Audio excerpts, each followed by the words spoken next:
Oração para renascer em Deus. Renasci agora. Renasci em Deus. Sou agora um filho de Deus perfeito. O velho eu se foi e nasceu o novo eu que é filho de Deus. A vida de Deus é a minha vida. Logo, sou sempre saudável, forte, dinâmico e jamais acontece de eu adoecer, sentir cansaço ou envelhecer. Muito obrigado. Boa noite a você que nos assiste pelo YouTube.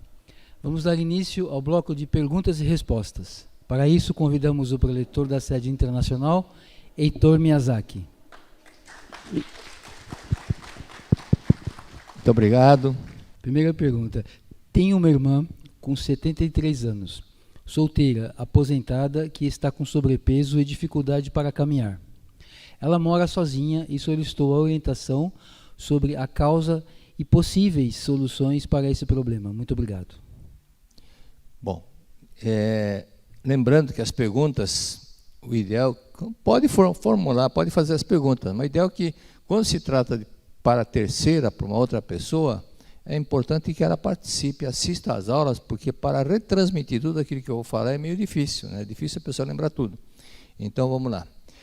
Tomar conhecimento e não levar avante é o que precisa ser feito e não colocar em prática, não adianta nada. Então, tomar conhecimento e não partir para a ação, ou seja, toda oração precisa de ação. Então, ação, nesse caso, primeira coisa. Então, até vou mostrar para mostrar a tela aqui. Olha lá, Washington Steve Walt, 190 quilos ele pesava, nos Estados Unidos. Tinha 40 anos de idade. Resolveu atravessar os Estados Unidos, porque ele não emagrecia, resolveu atravessar os Estados Unidos de ponta a ponta. Lembrando que os Estados Unidos, a ponta, dá 4 fusos horários. Não sei se o pessoal lembra, quem já esteve lá sabe disso. Então, ele colocou uma mochila e foi andando. De costas, iniciou a viagem até o momento, e quando foi feita essa reportagem, ele havia perdido 60 quilos. Percorreu mais de 3.700 quilômetros. A aventura do Volt, que pode ser acompanhada pelo site, aí tem o The Fatman de engordar, né? De Fatman Walking, tocou num ponto sensível da sociedade americana. Exatamente um problema, não é só nos Estados Unidos, não, o Brasil também. Uma epidemia de obesidade considerada uma ameaça maior que o terrorismo. Então, a gordura está relacionada a cerca de 300 mil mortes por ano. Então, esse é um detalhe que precisamos realmente levar avante. Olha, aqui está o Volt aqui, ok?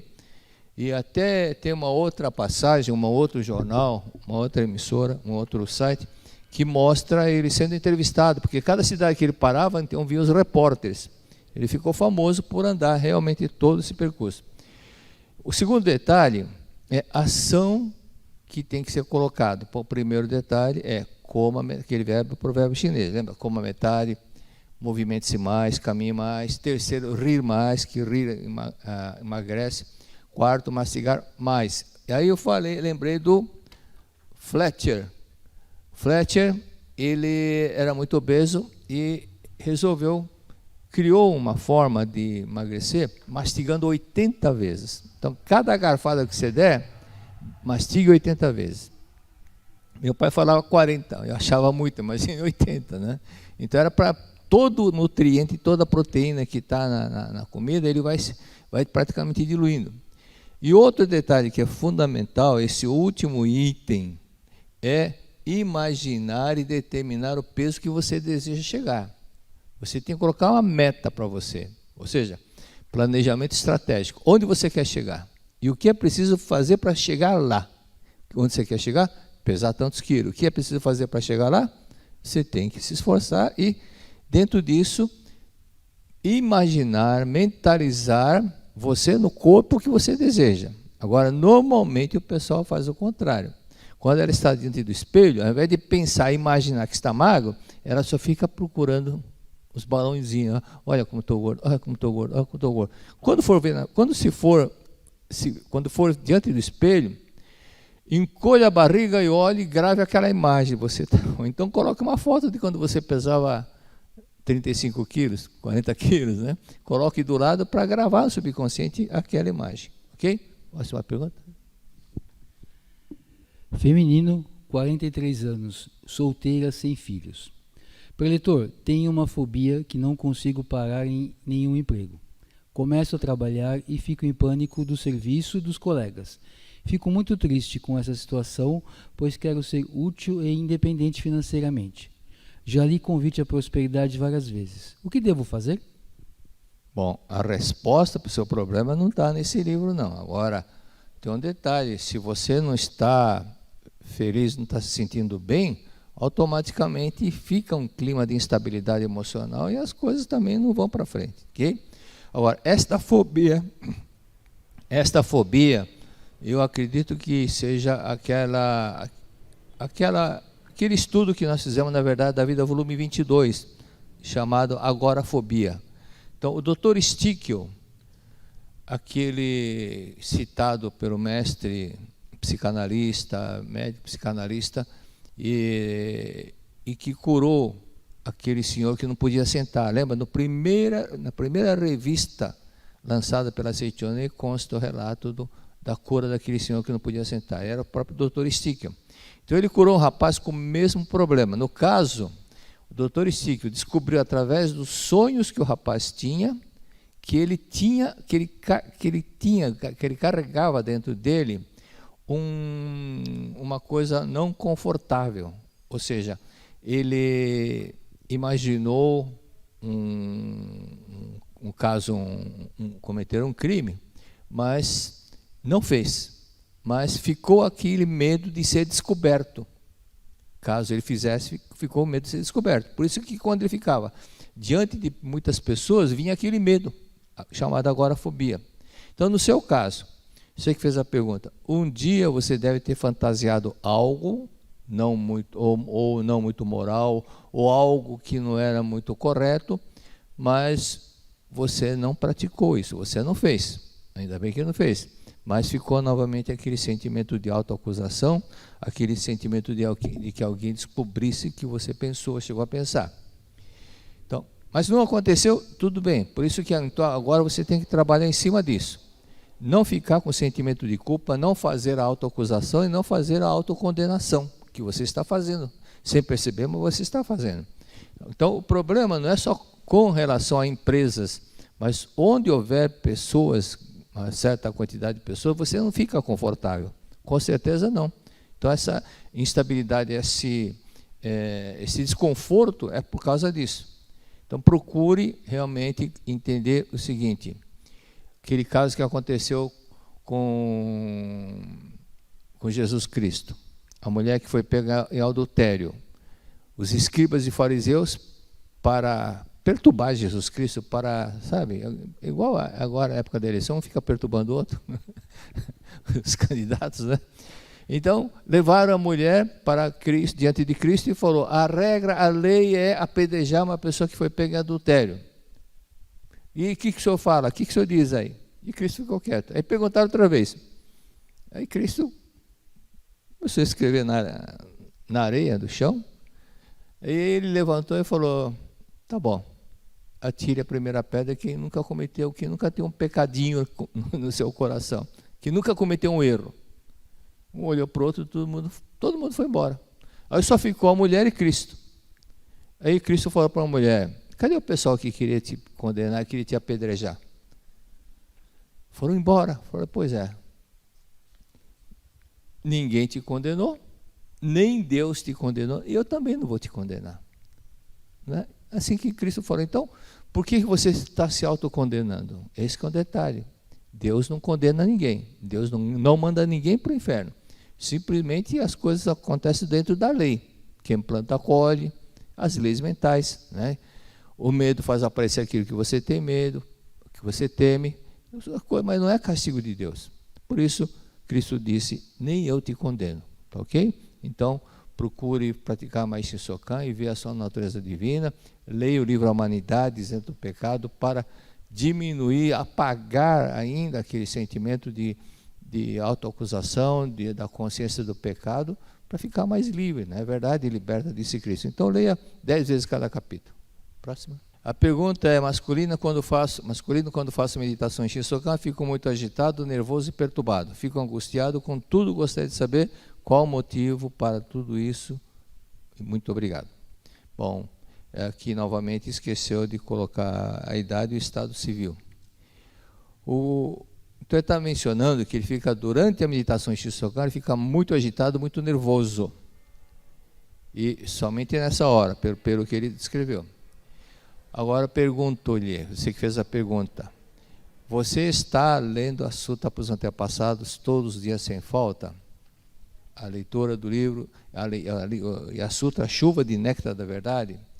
Então, pergunto isso porque é muito comum acontecer para as pessoas que estão falhando na leitura às orações dos antepassados, e dentre os antepassados tem alguém que está sofrendo e está desesperado.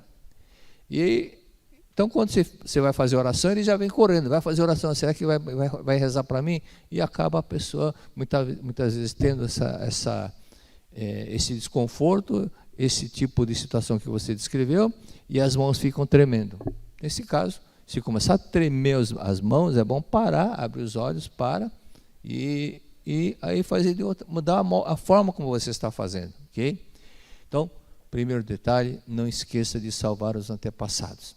É muito comum o antepassado pedir socorro, não é que está atrapalhando a vida sua, não. Eles estão desesperados, pedindo ajuda. E não esquecer de ler a Sutra Sagrada. Outro detalhe, quando for iniciar a meditação em Shisokan, no seu caso, você que fez a pergunta, faça o canto evocativo 5, 6, 10 vezes, 15 vezes, até você sentir que você está protegido em paz. Aí depois inicie a meditação. Não faça somente por fazer. Então veja um detalhe, o canto evocativo em japonês, para quem entende japonês, ele conduz a uma concentração muito mais rápida, embora seja mais demorado. Então você fala, Iki, Toshi, e aquele canto vai realmente fazendo com que você vá ajustando a sua mente, afinando sua mente para sintonizar mais Deus. Só que nós não temos condições de fazer isso em português, porque toda sílaba em japonês, ela termina em vogal.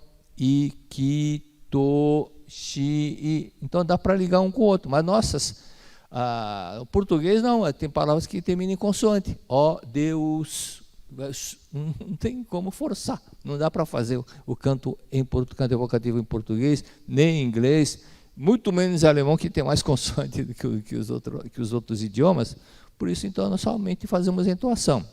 Então, no caso, para a pessoa em casa, para quem vai fazer, pode repetir várias vezes até você conseguir chegar naquele ponto de sintonia, de pensar e contemplar Deus e chamar Deus verdadeiramente, ok? Aí depois inicie a meditação em Shisokan. Outro detalhe, pode ocorrer também a situação quando tem morte trágica na família. Então, começa a dar esse tremor, a mão fica gelada, começa a sentir um incômodo na cabeça, na nuca, e então verifique na sua família, dentro do antepassado por parte do pai e da mãe, se houve alguém que morreu morte trágica, suicídio, assassinato, ou coisa semelhante, e nesse caso faça uma oração, leia a Sutra, especialmente para essa pessoa, 21, 30 dias ou 49 dias, ok? Agora sim. Tenho um sobrinho de 34 anos que tem um transtorno mental e sintomas de esquizofrenia. Não gosta de ninguém, não gosta que ninguém visite sua casa. Se alimenta em excesso, está obeso. Fala muitas coisas sem nexo. Por favor, gostaria de uma orientação. Os senhores que estão assistindo aqui presencialmente, perceberam que toda semana aparece pergunta de esquizofrenia? Toda semana. Isso é o modo de vivendo das pessoas que faz com que isso aconteça. Antigamente não era tanto assim, né? Mas, por exemplo, muitas causas, conforme eu citei, explicações que está no livro do Dr. Kaplan Sadok, que ele pesquisou muitos médicos psiquiatras, psicanalistas, e a maioria, quase todos eles falaram assim, que o problema começou com uma série de desarmonia, conflitos, personalidade muito imponente, muito austera, muito turrão, muito teimoso de um dos casais, e muita desarmonia entre eles. Então começou aí. Por isso que, como muitas pessoas hoje vivem muito mais de uma forma não igual antigamente, né? Antigamente, eu lembro, né, na minha juventude, eu até comentava assim, que as pessoas namoravam na frente da mãe. Lembra? E a mãe fazendo tricô, levantava o olho assim, mas um olho para baixo, outro para cima, para ver se...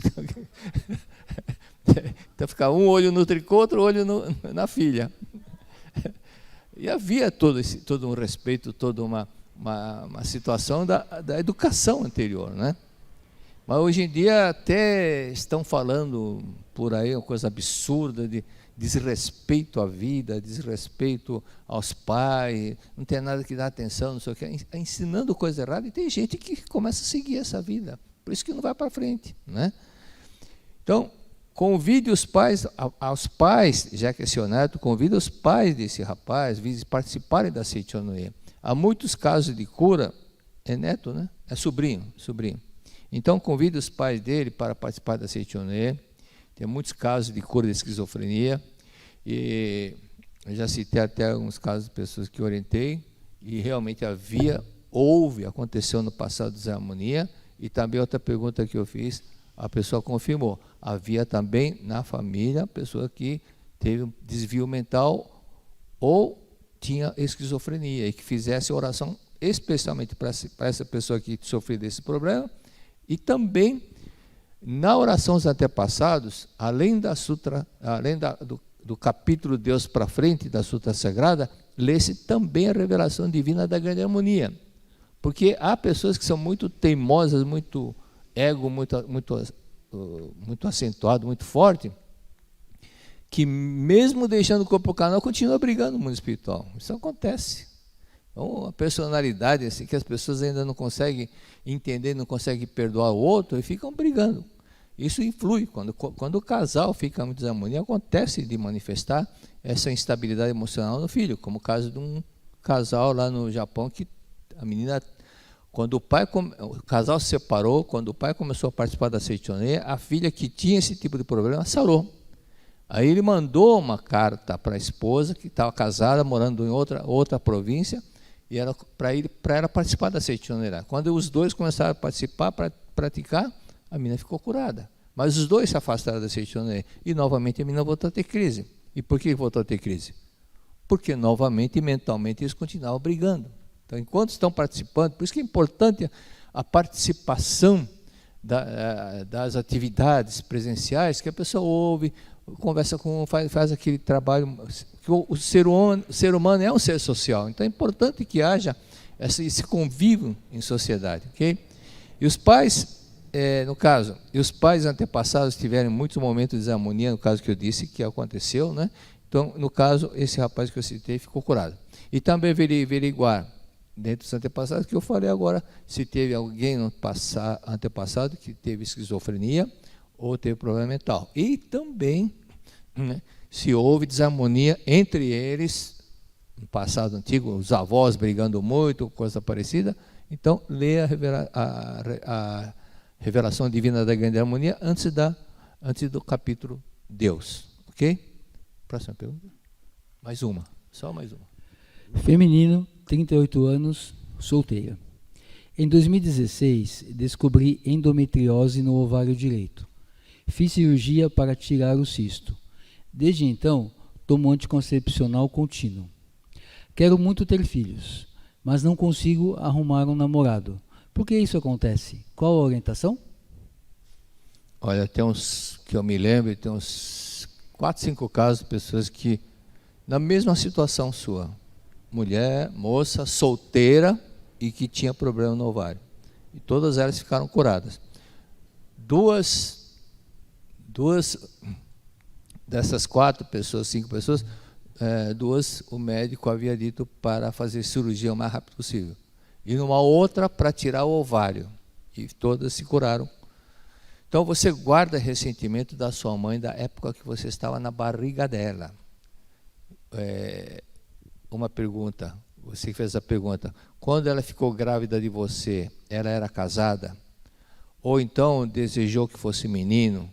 ou então não queria ficar grávida porque naquele momento, ou por problema financeiro, ou por desarmonia com o marido, alguma coisa assim estava acontecendo. Ou então, um outro sentimento de rejeição, ela ou seu pai desejou que fosse menino. Então, esse tipo de situações deixa o feto, o bebê que está na barriga, muito triste. E isso gera esse tipo de problema no ovário, principalmente com relação a atitudes da mãe, né? Normalmente o ovário, quando uma criança geralmente tem esse problema, é ovário que manifesta essa somatização, esse conflito que a criança, a menina que está na barriga, depois passa a manifestar no ovário, ok? Então calcule, você vai fazer o seguinte, o livro Educação do Renascimento é quando a mãe rejeitou o filho. Agora eu vou fazer o contrário, você vai fazer o contrário. Então a mãe faz oração perdão para o filho, volta para a época que estava grávida, só que você vai fazer o contrário. Você vai fazer de você para a sua mãe. Para isso, para que tenha uma precisão melhor, uma concentração melhor, calcule o mês e o ano que aconteceu o início de tudo, quando aconteceu a concepção do óvulo fecundado, que mês que foi e que ano que foi. Aí pense, hoje estou no primeiro mês, ao invés de fazer 9 meses, que normalmente quando a pessoa chega no segundo mês já desiste, então faça em 9 dias, igual um curso intensivo, mas bem concentrado. Hoje estou no primeiro mês da barriga da minha mãe, e no mês tal, do ano tal, e faça a oração do perdão para ela, 30, 40 vezes, e agradeça. No segundo dia, hoje estou no segundo mês na barriga da mamãe, faça mais 30, 40 orações de perdão, e até completar o 9º dia, porque o 9º dia já é o mês que você nasceu, ok? Pratique sempre, e leia o livro Buscando o Amor dos Pais. Acabou o tempo. Muito obrigado.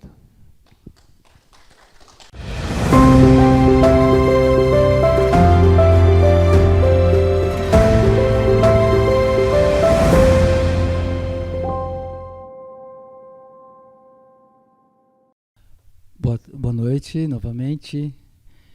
Retornando então, nesse momento daremos início ao estudo. Para isso, convidamos o preletor da sede internacional, Heitor Miyazaki.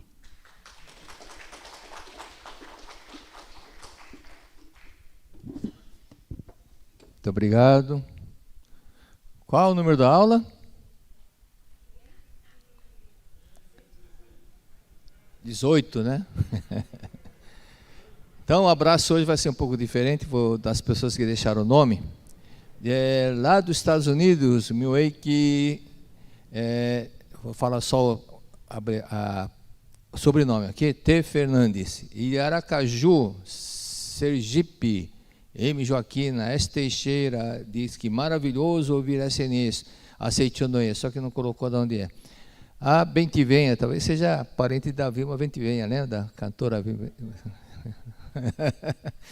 Só lembro do coisa de 50, 60 anos atrás. Então ela escreveu: obrigada por dividir a sabedoria. Paul Quinn, obrigado por compartilhar o ensinamento do mestre. A senhora Olga Sawara, de Mirandópolis, muito obrigado. Brito, adoro as palestras. Luiz Poeira, deixou a mensagem, né, Luiz? Sobral, obrigada por vocês todos. Goiânia, Maria e Luiz Fátima. Wolkoff, sempre imensa alegria às aulas. R. Veiga, sempre tive ótimos professores. Belém e... Belém. B. Maria, Deus abençoe. M. Cris, maravilha de aula. Praia Grande, Romboli de Praia Grande. L. Ferraz, ótima e construtiva aula. Pimenta, palestra do Iluminado, luz para todos nós. Então, cada uma mensagem.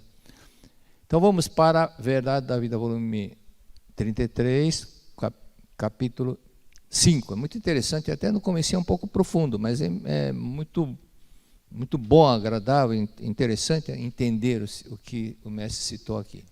Então, antes de lermos o texto, um exercício para todos. Vocês não precisam falar, cada um vai pensar 15 a 20 segundos, pensar na definição da palavra do bem. Definir o bem. mentalmente. Sempre pensar no mal. Sempre pensar no mal, afirmar o que é bem. Difícil, né? Então vamos lá. Desde a antiguidade tem se questionado, está no livro, né? Em que consiste, desde a antiguidade tem se questionado em que consiste o bem. E ainda hoje não há questão mais importante do que esta em nossas vidas. Existem muitas ramificações do bem, como exemplo, não mentir, não roubar, não praticar infidelidade, etc. Porém, se esquecermos a verdade fundamental, torna-se difícil distinguir o que é bem e o que não é bem. Então, ponto importante é não esquecer da verdade fundamental, que aí nós estamos falando do bem superior, né? Então, existem muitas ramificações, muitos níveis de bens, mas o bem que nós estamos falando é a verdade fundamental do bem mais superior. Então,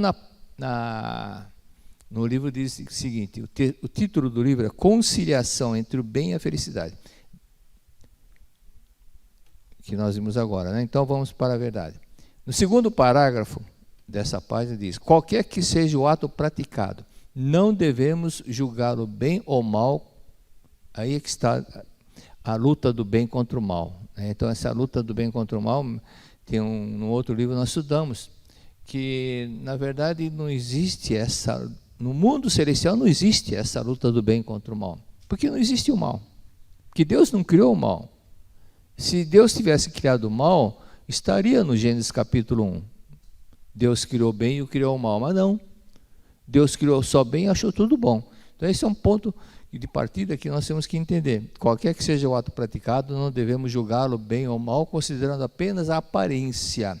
Creio que ao invés de julgar um ato em sua aparência e considerá-lo homicídio, roubo, etc., devemos julgá-lo com base no conhecimento do que seja a essência do bem. Conhecimento da essência do bem. A essência do bem que é? Qual é a essência do bem?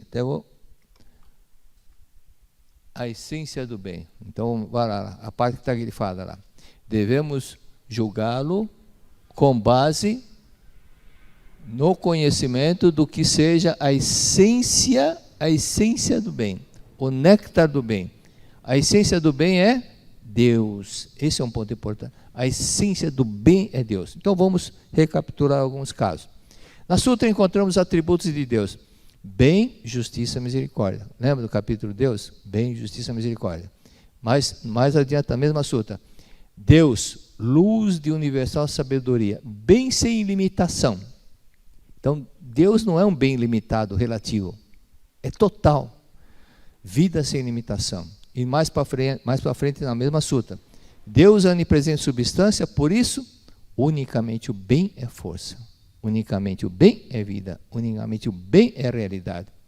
Por isso, quando for fazer Shinsokan, antes de iniciar, concentre-se em Deus e veja aquilo que Cristo disse. Pai nosso que sai no céu. Depois? Esqueceram de rezar, né? Santificado seja o vosso nome. Santificar o nome de Deus é reverenciar, né? Respeitar o nome de Deus, reverenciar o nome de Deus. Por isso que unicamente o bem é força, unicamente o bem é vida, unicamente o bem é realidade. Então, quando nós estamos falando isso, nós estamos santificando o nome de Deus. E Deus é absoluto, amor absoluto, não é relativo. Aquilo que Cristo procurou ensinar para as pessoas é que Deus não era, a imagem de Deus estava distorcida, que Deus julgava, mandava, castigava, mandava para o inferno. Nada disso. Deus é amor. Deus é amor. Amor total. É isso que ainda as pessoas não entenderam, né? Então, força que não seja bem, isto é, força que traz infelicidade, está no capítulo sabedoria, lembra? Se tem uma força que não é bem e é uma força que está trazendo infelicidade, o que é isso? Minhoquinha é criado na cabeça, né? Ou seja, é um pesadelo, uma ilusão. É uma ideia, alguma coisa, modo de pensar que está errado, que está gerando um problema para você.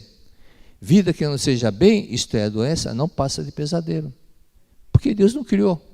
Então, Aí nós vamos entender a realidade. O que é a realidade? A realidade é Deus, a realidade é o caminho, a realidade é o caminho está com Deus, Deus é o caminho.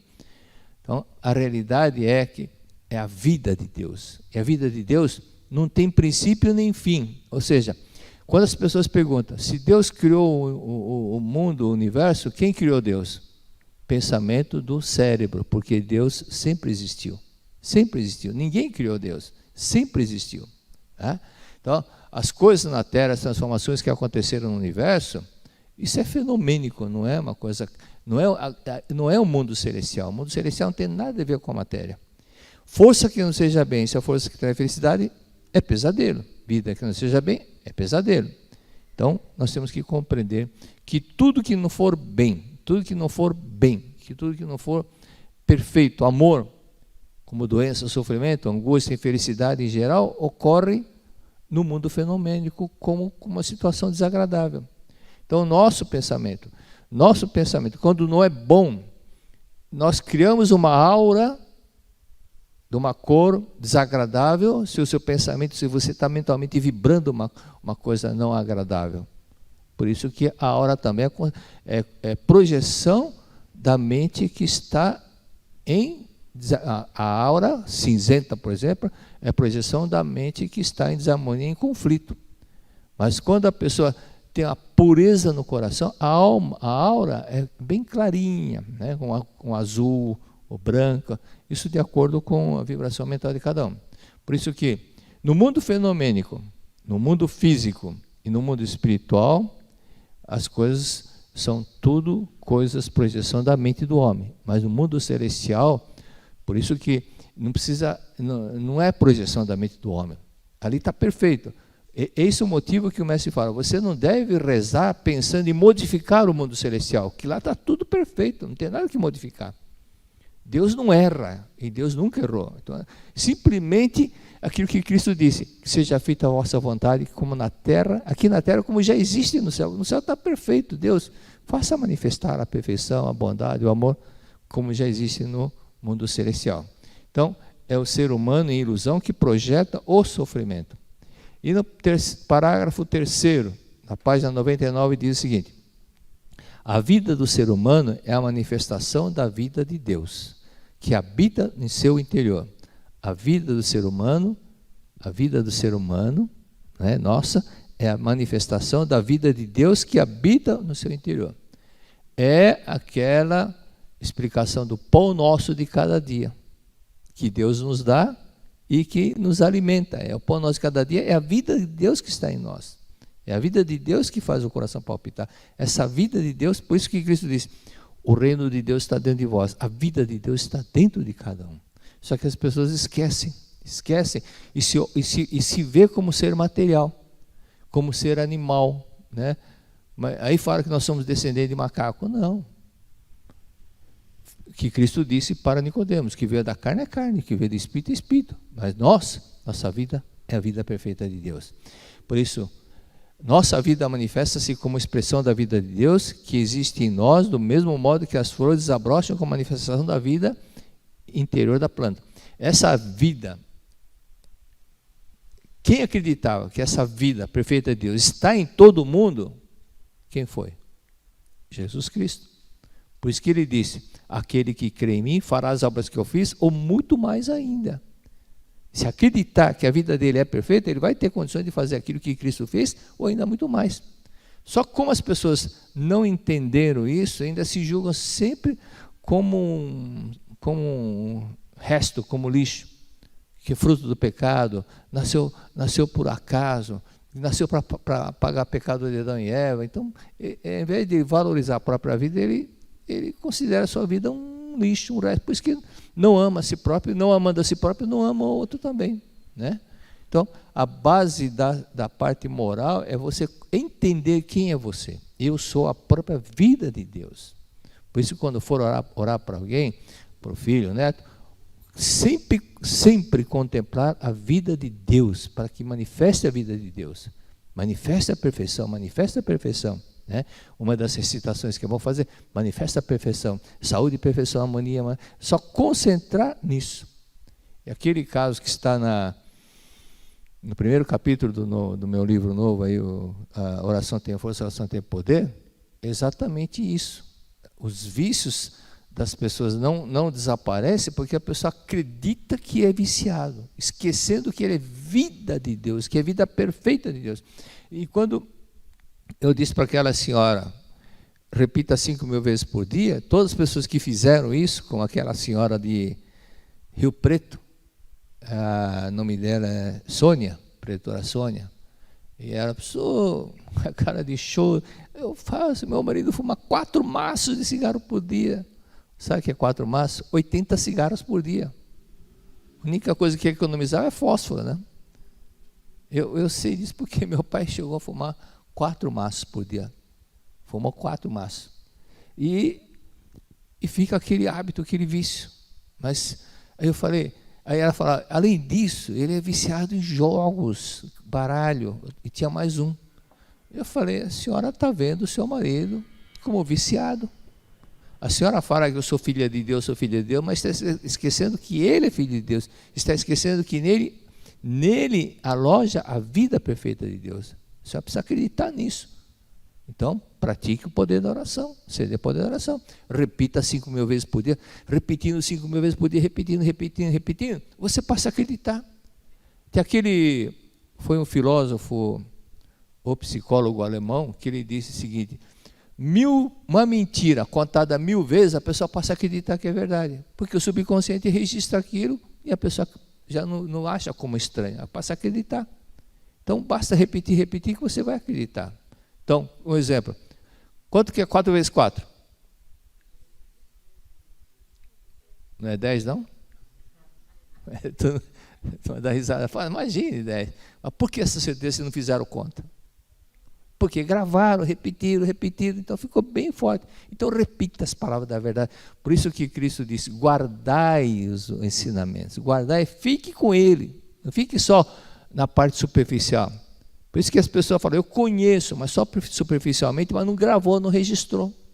Você praticando, você passa a entender, passa a acreditar, passa a ter fé na verdade. E aí a fé liberta. O Shinsokan também. Quanto mais você praticar Shinsokan, mais você voltar a mente para Deus, a sua fé vai aumentar. Por que Cristo tinha muita fé? Que vira e mexe, ele dá licença pessoal e ia lá fazer meditação. Qualquer tempinho, ele ia fazer meditação. E ficava meditando, conectando com Deus. A margem do Rio Jordão, 40 dias, ele ficou fazendo o quê? Meditação. Somente focado em Deus. Então, ele estava numa outra dimensão. Ele carnalmente estava aqui, mas lendo, por exemplo, Ramatiz, que foi um filósofo na época que Cristo esteve na Terra, e ele foi yogi também, numa outra encarnação, e a última encarnação dele parece que foi no século XIV, uma coisa assim, Ramatiz. E o Ramatiz, então ele falava assim que não somente o Ramatiz, mas outras pessoas que tiveram assim alguns momentos com Cristo, via que era muito penoso para Cristo ficar num corpo carnal com tanta potência espiritual, com tanta força, vibração espiritual, porque ele era a própria verdade, né? Mas não é que ele nasceu assim, não. Ele também reencarnou várias vezes, mas foi muito disciplinado e foi. Então, praticamente, ele era assim a própria, como se diz, é que muitas pessoas pensam, é Deus que reencarnou em Cristo? Não, Deus não reencarna. Mas Cristo é uma pessoa que está bem pela espiritualidade próxima de Deus, né? Por isso que esse é um ponto que não é só admirá-lo, não é só considerá-lo como artista, não é vê-lo como muita gente vê nos filmes na véspera na Semana Santa, a recrucificação de Cristo. E aí ficam lá, né, ficam só olhando o ensinamento na teoria e não na vivência. Mas fala aí, isso daí eu lembrei de um conflito, uma briga que tinha um padre com um prefeito de uma cidade. Isso era uma piada da década de 40. do século passado. Aí o padre ficou muito aborrecido e foi lá brigar com o prefeito. Eram inimigos. Falou: seu prefeito, eu vim aqui fazer uma reclamação para o senhor, que faz uma semana que um burro está lá morto na frente da minha paróquia. Aí para dar uma cutucada, o prefeito disse: senhor padre, quem cuida da morte são religiosos. Mas tudo bem, ele falou, mas eu vim avisar o parente.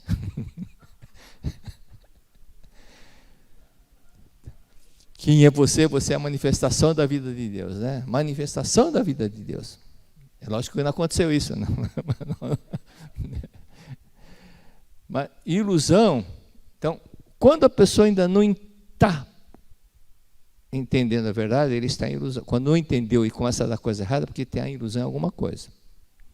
Então, quando você começa, por exemplo, o mestre fala, quando você entra no ritmo da verdade, quando você assimila, vive, pratica a verdade, aquilo que você quer aparece diante de você. Aquilo que você não quer não aparece diante de você. Não aparece. Por quê? Porque tudo é projeção da mente. Né? Mente sã, corpo são. Lembra? De quem é essa frase? É de um poeta romano chamado Juvenal, que é como se dissesse, sua mente está em paz, seu corpo também está saudável. Né? Então o mestre faz uma outra frase um pouco semelhante. Ele diz o seguinte, essa é interessante guardar: minha mente é branda, eis a razão por que eu não caduco. Você caduca se você guarda muita tranqueira na sua mente, mas se você está sempre com a mente pura, agradável, dócil, você não vai caducar. O mestre, quando tinha 91, 92 anos, foi fazer um check-up geral, o médico não achou nada. Nada, não tinha nada, não doença nenhuma, nada, nem dor de cotovelo, nada. Então tudo isso é projeção da mente.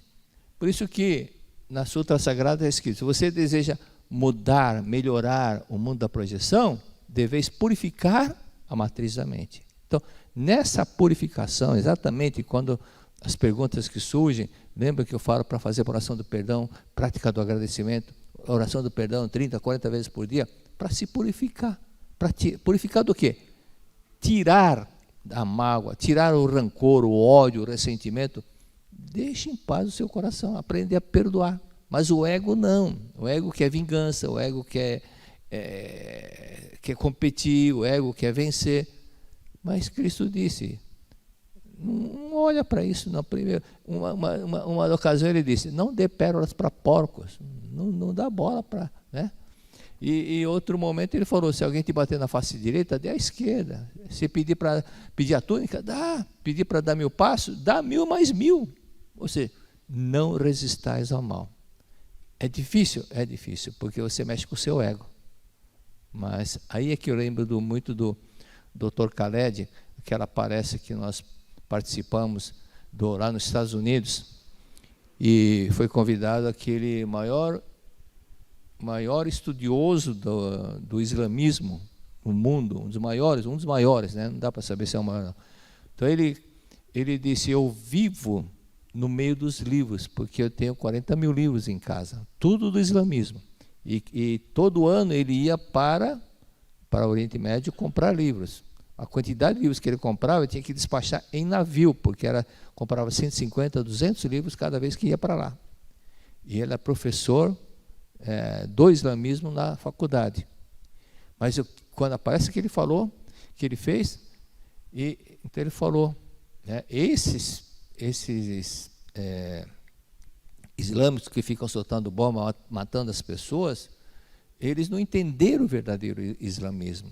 Então, o verdadeiro islamismo, se vocês olharem, tem um documentário na televisão, A Procura de Deus, quando mostrou a parte dos islâmicos, eles têm muito amor e respeito pelo outro. E o Dr. Khaled falou, as coisas que muitas vezes acontecem de ruim para nós é por causa do nosso ego. É por causa do nosso ego. Então ele martelou muito da importância de você procurar anular o ego. As brigas nos casais começam por causa do ego. Por que você? E eu, não sei o quê. O eu lá em primeiro lugar, né? O eu é o centro de tudo para essas pessoas. Por isso que diz que egocentrismo, o ego é o centro de tudo. Então, colocando o eu em primeiro lugar, lógico que sai briga, lógico que sai. Né? Cada um procurando si, e nesse ponto de um querer procurar somente puxar a sardinha para o seu lado, é que surge o câncer, porque a pessoa se isola do outro lado, da outra pessoa. E uma pessoa se isolando do outro, com aquele sentimento de isolar, eu sou eu, o resto é o resto, as células também se isolam. Então surge o quê? Células cancerosas, por causa da desarmonia, por causa do conflito, por causa do ego. Mas quando perdoa, quando existe o recíproco agradecer, não é tolerar, não é fingir que está tudo bem, mas o perdão mútuo, aí acaba o problema. Né? Aquele caso, eu gosto de contar esse caso porque foi um relato que a pessoa fez na minha frente, lá em Cuiabá, quando eu estava falando sobre perdão, e uma moça perguntou: o senhor pode sintetizar, simplificar a palavra perdão numa frase pequena? Eu disse: tirar a pedrinha que está no seu sapato. Aí eu pedi para alguém contar um relato. Quem tinha algum relato sobre perdão? 6 pessoas levantaram o braço. Aí uma senhora, eu escolhi a senhora mais idosa, porque não era o momento para fazer relato. Então chamei uma pessoa só, a mais idosa, para subir no palco e contar o relato. Então ela disse: meu filho, de 28 anos, motoqueiro, sofreu um acidente gravíssimo e estava inconsciente, em estado de coma, já há uns 8, 10 dias. E eu estava na cozinha, preparando a janta, quando eu lembrei, quando eu conversei comigo mesmo, ora bolas, eu sou Seitione? Eu não sou. Ela conversando com ela, então vou praticar. E ela não estava bem com o marido.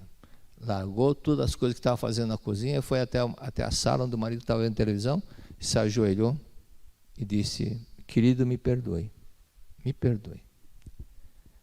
Aí ele se emocionou, começou a chorar, levantou, abraçou a esposa e ajoelhou, porque ela estava ajoelhada, e os dois pedindo perdão, chorando. E aquela reconciliação do recíproco, de uma forma recíproca, os dois anulando o ego, pedindo perdão um para o outro, isso é que está na sutra do recíproco agradecer, do recíproco perdão. E o resultado foi imediato. O filho que estava na UTI, ele saiu da inconsciência, naquele momento, o dia seguinte, já foi transferido para o quarto. Saiu da UTI, foi para o quarto, já estava vendo, entendendo, ouvindo. Então, tudo é projeção da mente. Então, esse é um detalhe, né, da importância de praticar isso. Então, a ilusão é acreditar naquilo que não é verdadeiro. Então, muita gente tem ilusão. A ilusão é acreditar naquilo que não existe. Tudo bem, acreditar naquilo que não existe, é ilusão. Teoricamente é fácil falar isso, mas dá um exemplo. Vou falar, vocês vão lembrar, dentadura. Lembra? Lembrar daquele homem que estava com dor terrível no estômago, dor terrível, porque ele tinha engolido a dentadura e doía. Foi levado para o hospital e o médico falou: não pode ser. Não, está doendo muito, uma dor terrível, engoli a dentadura. Só a dor desapareceu quando a esposa ligou para ele e falou: encontrei a dentadura. A dor sumiu e ele sumiu de vergonha, saiu do hospital correndo. Né? Então, e não foi um caso só, não. Eu vi outros casos acontecerem também de fatos semelhantes, da pessoa que está acreditando e ele ficou com aquele problema. Né? Casos assim que acontecem muito. Aquele tempo antigo tinha muita piada de recruta, né? Até a revista Seleções tinha aquela piada de caserna, né? Piada que acontecia entre os militares. Então, continuar. Lembra de acreditar naquilo que não existe. Lembra do Bedel? Bedel é aquele inspetor de alunos que parece que aconteceu na Inglaterra, né? Ele era muito chato, os alunos sequestraram o Bedel, levaram para uma caverna, para um lugar escuro, e puseram a venda nos olhos dele, de modo que um lenço lá para que não visse nada.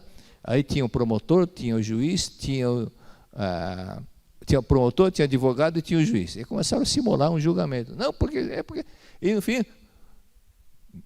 veredito final, culpado. Qual a sentença? Pena de morte. E ele com os olhos fechados, né? Com pano cobrindo os olhos.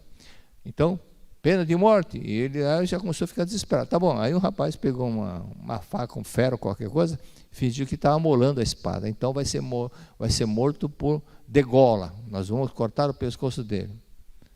Então, quando eu contar até 3, eu vou passar a espada no pescoço dele. E nisso, e o barulho da espada, né? Amolando a espada.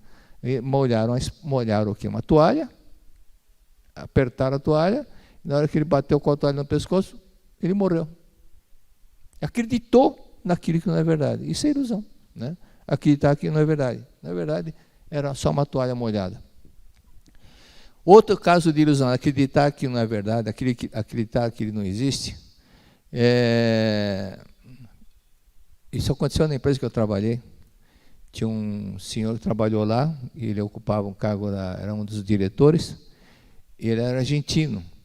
E algumas pessoas que tinham aquela evidência viu esse senhor trabalhando, abrindo a gaveta. Naquele tempo não tinha computador, né? Então tinha muita pastas suspensas. E ele trabalhando. Mas por que ele estava trabalhando lá na empresa?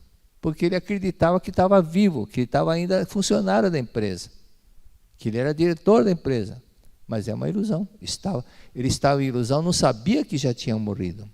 Nisso consiste a ilusão, acreditar naquilo que não é verdade. Mas por isso que, quando a pessoa lê a sutra, ou então quando um espírito, como aconteceu com a saudosa pretora Francisca Justiniano, incorporou um espírito de um homem numa mulher, e ela viu que era um espírito que incorporou, que começou a falar igual um jeito de homem, e ela falou: você é o quê? Falando: eu sou homem. Você é homem mesmo? Sou homem. Mas põe a mão no peito. Epa, você tem peito grande assim? Não. Olha para baixo. Usa a saia? Falou: não. E ficou desesperado. Falou: pois é, esse corpo não é seu, rapaz. Esse corpo não é seu. Você já morreu. Você é espírito. Aí ele entendeu. Entendeu que tinha morrido, que ele é espírito, que é imortal. Nessa hora, o que acontece com esse espírito?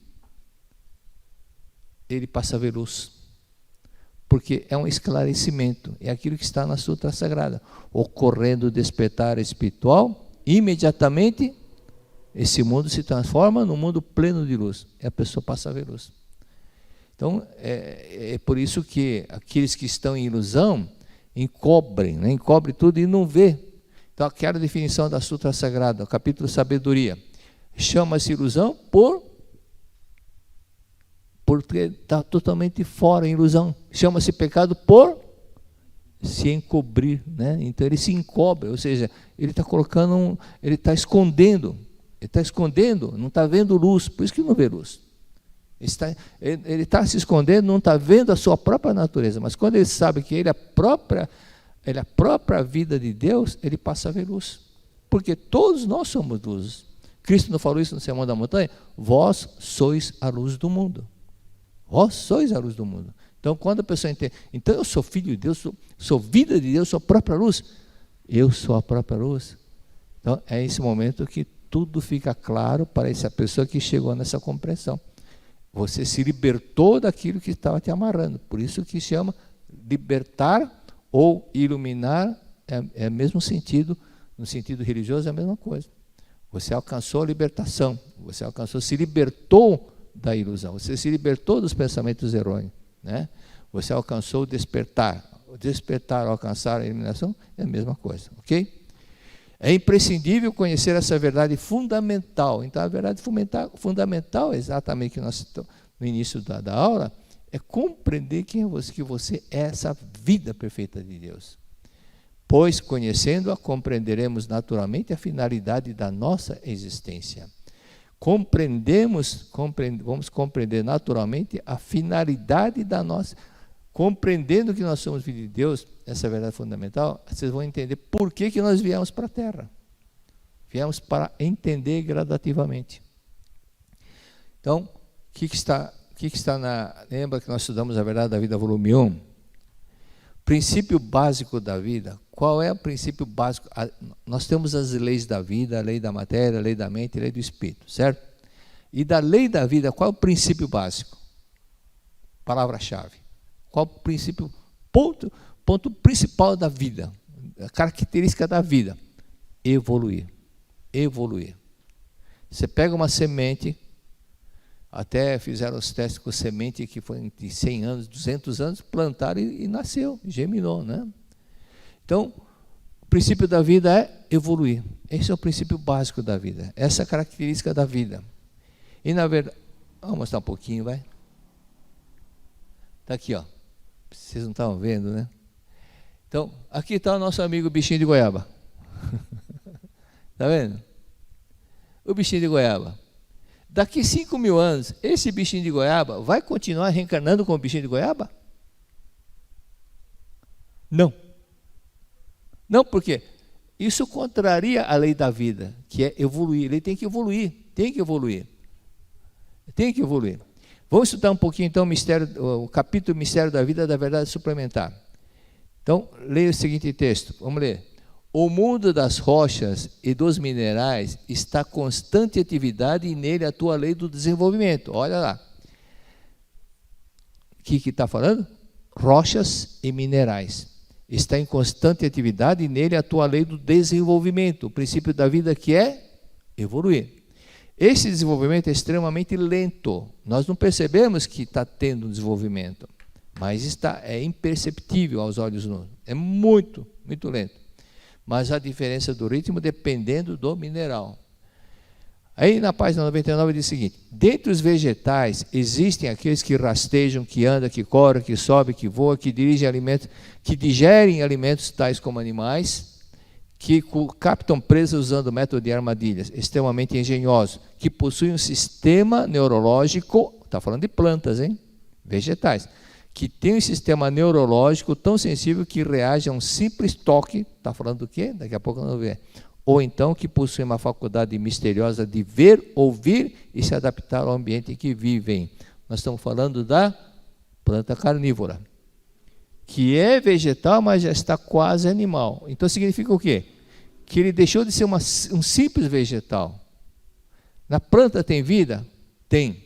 Na planta tem vida? Tem. Né? Então essa vida, esse espírito que está na planta, ele já está evoluindo, já está no estágio de ser quase um animal.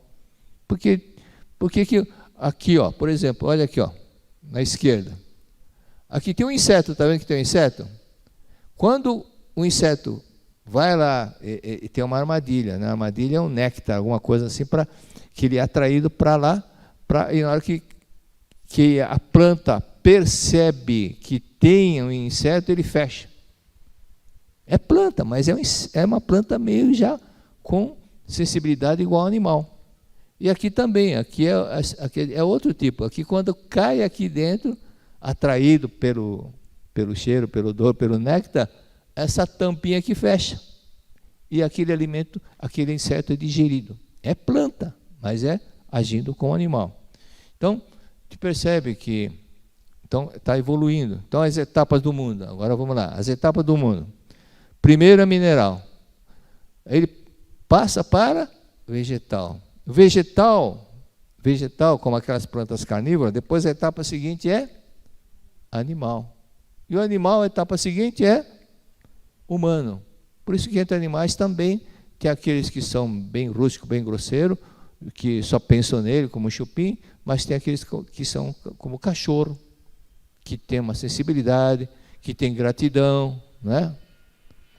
Até piada dos homens, as mulheres não gostam dessa piada, mas quer saber quem tem mais gratidão, o seu cachorro ou sua esposa. Então põe os dois no porta-malas, depois de 2 horas você abre, quem que vai sair contente lá? O cachorro. É a piada. Não... Então nós temos que entender o seguinte: esse processo é o princípio da vida, de evoluir, ok? Evolução. Então viemos a este mundo para manifestar Deus. Então evoluir faz parte da nossa vida, faz parte do princípio da nossa vida. Portanto, todo ato que seja para manifestar Deus é o bem.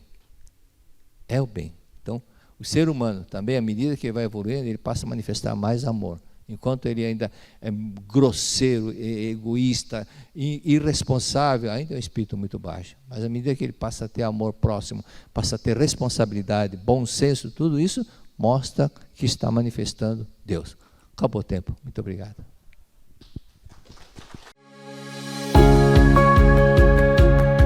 Olá, eu sou a preletora Lilian Norimatsu e quero convidar você para vir presencialmente nos seminários de treinamento espiritual da Seichonoye em nossas academias espalhadas por todo o Brasil no mês de junho de 2022. Os seminários da Seichonoye são eventos que vibram alegria espiritual e transformam quem participa. Neles vivemos experiências junto à natureza, fazemos novas amizades, trazemos à tona nossa felicidade interior e até descobrimos o sentido mais verdadeiro de nossas vidas. Nosso convite para você participar é para que também você venha descobrir cada vez mais a vida de Deus que habita em você. Confira agora os seminários gerais do mês de junho. Nos dias 4 e 5 de junho, teremos o seminário de orações na Academia de Minas Gerais. Em 11 e 12 de junho, acontece o seminário Ressignificando o seu papel na vida em idioma português e japonês, na Academia de Biúna, São Paulo. E nos dias 25 e 26 de junho, chega o seminário de Gratidão aos Pais, na Academia de Biúna e na Academia de Santa Tecla, no Rio Grande do Sul. Acesse o portal www.sni.org.br para conferir as informações de cada evento. E em caso de dúvidas, entre em contato conosco através do e-mail seminarios@sni.org.br ou pelo WhatsApp 11 50 14 22 17. Esperamos por você. Muito obrigada.